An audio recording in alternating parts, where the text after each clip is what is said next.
নমস্কাৰ বন্ধু বান্ধৱী সকল কি খবৰ আপোনালোকৰ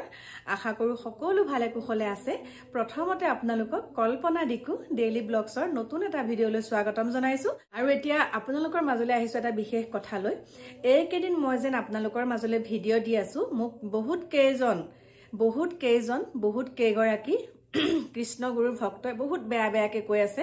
মানে এনেকুৱাখিনিও কৰিছে মোক ভিডিঅ' নবনাবলৈ মোৰ যেটো মই ফোন নাম্বাৰ দি থৈছো মোৰ ইউটিউব চেনেলত যেটো ফোন নাম্বাৰ দি থৈছো সেই ফোন নাম্বাৰ ইউটিউব চেনেল নহয় মোৰ ইনষ্টাগ্ৰামত এটা নাম্বাৰ দি থৈছো আৰু মোৰ ইনষ্টাগ্ৰাম আইডিটো হৈছে কল্পনা ৰাজবংশী বুলি আছে তাত মই এটা ফোন নাম্বাৰ দি থৈছো আৰু কৃষ্ণ গুৰুৰ আশ্ৰমৰ এগৰাকী মহিলাই মোক ফোন কৰি ধমকি দিছে ভিডিঅ' নবনাবলৈ ধমকি দিছে আৰু বোলে মোৰ ওপৰত কেছ কৰিব মই দিয়া ভিডিঅ' বোলে একদম তেওঁলোকৰ বোলে হেবিলাক মিছা কথা কৈ আছো গতিকে মই এটা কথাই কৈছো মই মিছা কথা কৈছো সঁচা কথা কৈছো এতিয়াতো দেখা পাই আছে আপোনালোকে কিমান ভিডিঅ' ওলাই আছে মইতো তেওঁলোকৰ তুলনাত মইতো মানে 1% মানে 1% যি সকলে ভিডিঅ' বনাই আছে মই তেওঁলোকৰ ভিডিঅ'তকে মই 1% হে কৈছো বাকি সেইবিলাক ভিডিঅ'টো চাবই নোৱাৰি ইমান অশালীন মন্তব্য কিন্তু মই এটা কথাই বুজি নাপালো মই দিয়া ভিডিঅ'টোত একাংশই জাপ মাৰি উঠিছে আপুনি ক'ত প্ৰমাণ পালে মই কৈছো যে 10 লাখ টকাটোতে লাগি আছে মই কৈছো 10 লাখ টকাটো লৈছো কাৰণ সেই লৈছো বুলি ক'লে ভিডিঅ'টোৰ ভিতৰলৈ গৈ পেলাই বস্তুটো চাব 10 লাখ টকা মই কেলে লম বাৰু তেওঁনো মোক কিয় দিব মই ইমান পইচা লোভিয়া নহয় কাৰণ মই দৰিদ্ৰক তেজ খুহি খোৱা মহিলা নহয় এক নম্বৰৰ কথা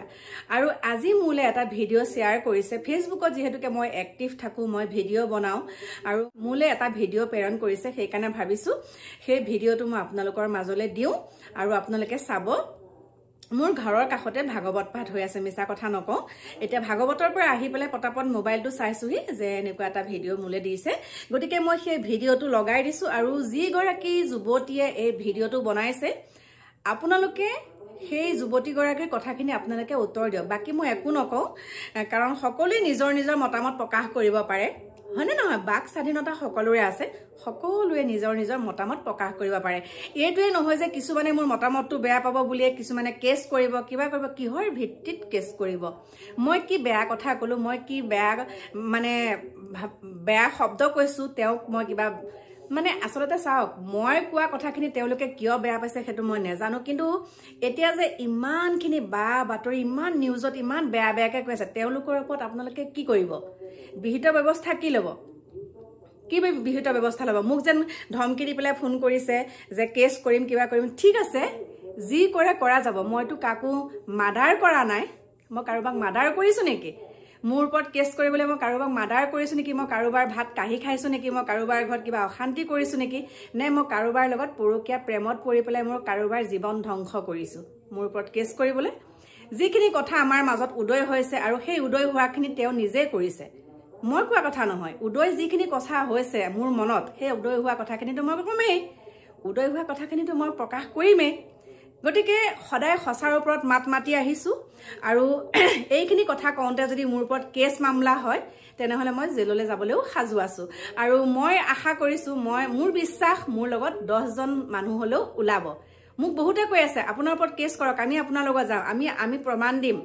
তেওঁলোকৰ আশ্ৰমৰ মানুহেও মোলে কমেন্ট কৰিছে তেওঁলোকৰ কৃষ্ণগুৰু আশ্ৰমত থকা মানুহে মোক কমেন্ট কৰিছে আপোনালোকে মোৰ কমেন্ট বক্স চাব আৰু কমেন্ট বক্সত আপোনালোকে গম পাব আৰু বেছিকে নকওঁ গতিকে এই ভিডিঅ'টো লগাই দিছো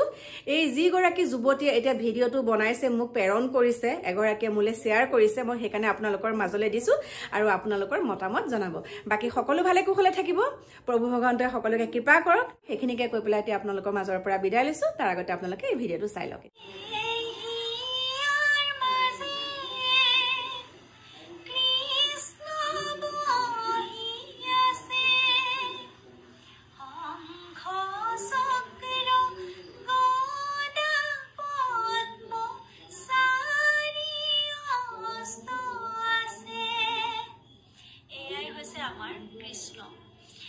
শ্ৰীকৃষ্ণৰ জন্মদিনাখনি কি অদ্ভুত হৈছিলে সেয়া হয়তো আপোনালোকক বুজাই কোৱাৰ প্ৰয়োজন নাই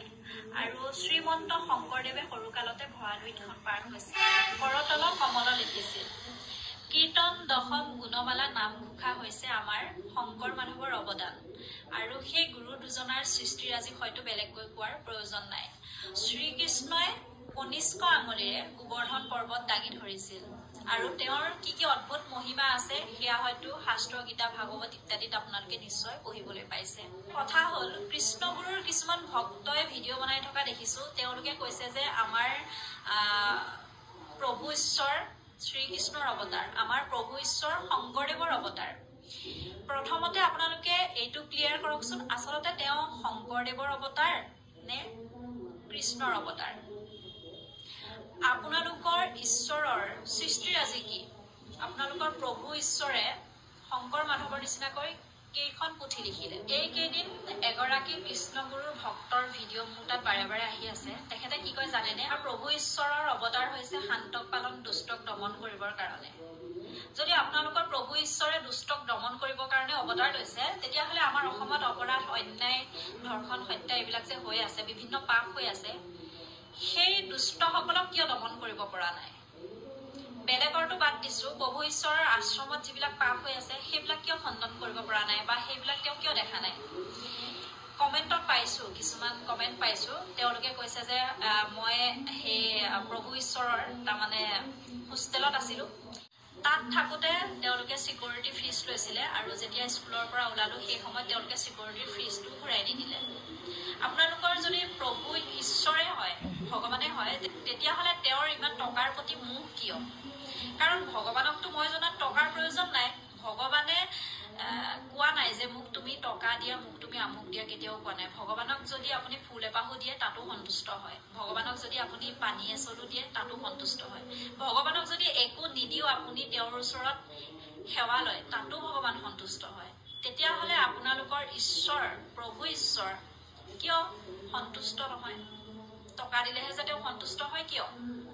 এইকেইদিন ভিডিঅ'সমূহত কিছুমান কমেণ্ট পাইছো, কৃষ্ণগুৰুৰ শিষ্যসকলে কমেণ্ট কৰিছে যে তেওঁলোকে লেংটা দেৱীক পূজা কৰে আৰু আমাক জ্ঞান দিবলৈ আহে, আমাৰ প্ৰভু ঈশ্বৰক অপমান কৰিবলৈ আহে, সমালোচনা কৰিবলৈ আহে।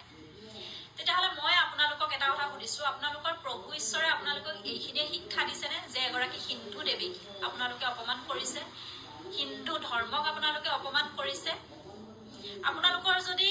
কৃষ্ণগুৰু প্ৰেমানন্দ ভগৱান, তেতিয়াহ'লে আপোনালোকে আমাৰ শাস্ত্ৰ, ভাগৱত গীতা, কীৰ্তন দশম ঘোষা এইবিলাকৰ পৰা কপি কৰাৰ কি প্ৰয়োজন? আপোনালোকে যিবিলাক নাম গায় তাত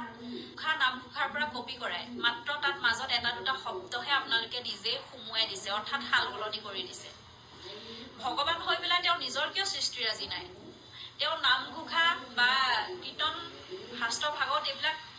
নোহোৱাকৈ নিজৰ সৃষ্টিৰাজি তেওঁ দেখাওক আমাক। আমাৰ ধৰ্মক অপমান কৰিছে, অৰ্থাৎ আমাৰ ধৰ্মীয় পুথিখিনিকে আপোনালোকে নকল কৰিছে। কিমান লাজৰ বিষয়ে আপোনালোকে ভাবকচোন। কিছুমান কথা কোৱাৰ আগত অলপমান ভাবি চিন্তি ক'ব। আমি যাক ভগৱান হিচাপে মানো তেওঁলোক হৈছে ব্ৰহ্মা, বিষ্ণু, মহেশ্বৰ, আৰু আমি যাক গুৰু হিচাপে মানো তেওঁ হৈছে শংকৰ আৰু মাধৱ। কৃষ্ণগুৰুৰ সৃষ্টিৰাজি কি বা তেওঁ কেনেকৈ ভগৱান হ'ল মোক ক'বচোন।